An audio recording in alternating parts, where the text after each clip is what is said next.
how and why you chose to be an entrepreneur.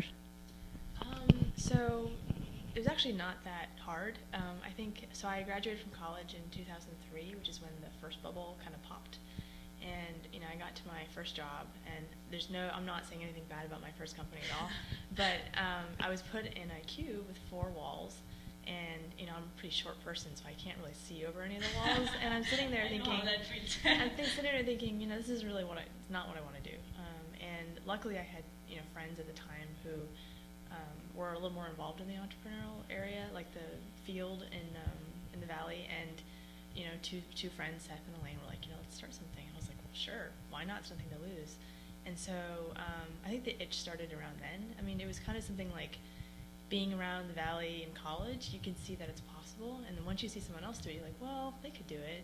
Why can't I? So I think it wasn't that hard to really being around the valley in college, you can see that it's possible, and then once you see someone else do it, you're like, well, they could do it. Why can't I? So I think it wasn't that hard to really find the itch to want to do it. So okay. What have been your key influences so far? I think it's actually the people around me. Being able to see a lot of the people in my class, in my peer group, be able to, even if they don't have a super successful startup, be able to try doing it. I think that's the most important thing.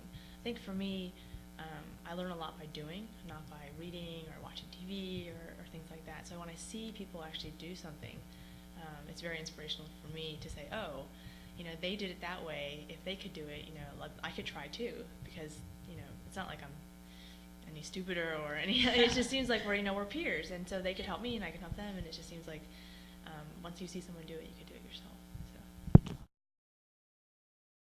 So. What are the key lessons you have learned along the way? I think a couple things. One is to surround yourself by really good people. So having a really great team to work with, people who you trust, people who trust you, people to bounce ideas off of. I think it's really easy to surround yourself with people who are just like you, but I think sometimes it's really good to surround yourself by people who are very different, just because they have different perspectives, and and people who aren't afraid to tell you that you're wrong or you're not doing something right, or they think that you're not doing something that's going to help the company or anything like that.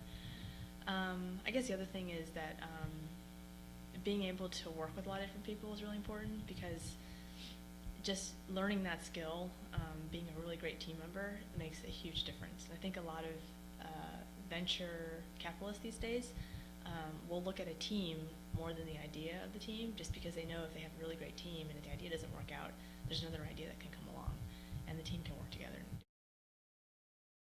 do it. So. All right. What are the mistakes you have learned the most from? So when the three of us started Meebo, we started it in 2003, and this Meebo launched in 2005, so we actually had 2 years of failures. And so we learned a lot from that, because we came up with an idea and we thought it was great, of course. And then you go around and you shop the idea and you try to work towards it, and then you start to notice things that aren't quite right, and you're like, well, this requires too much capital, or we're not really passionate about this idea anymore. Like, what does that mean for the idea itself?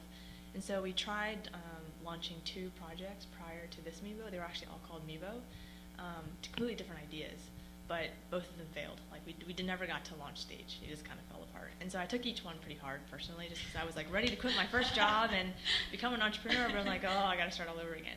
So I think that's the most important sort of failures that I personally learned from, just because once you do the idea a couple times, you're like, well, I'm ready, and then you're like, well, maybe not quite ready. And so after this one idea came along, we all felt really passionate about it, and it was really fun, and I was ready to quit my job that day. So then that kind of tells you that this is something that you should just do, and don't half-ass it, just go all the way.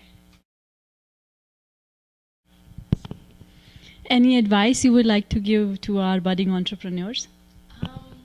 I think the best piece of advice someone told me was that don't sit around like reading about entrepreneurs or going to too many panels about entrepreneurs or trying to like be the perfect entrepreneur. You should just go do it, because at that point everybody has a different experience, everybody has different ideas. If you don't try it, you're never going to know. If you don't have anything to lose, why wait? So I guess the best advice I can give you is just to go do it. I mean, even if you fail, I mean, you learn a lot from that failure. You can try again. I mean, I think that's the best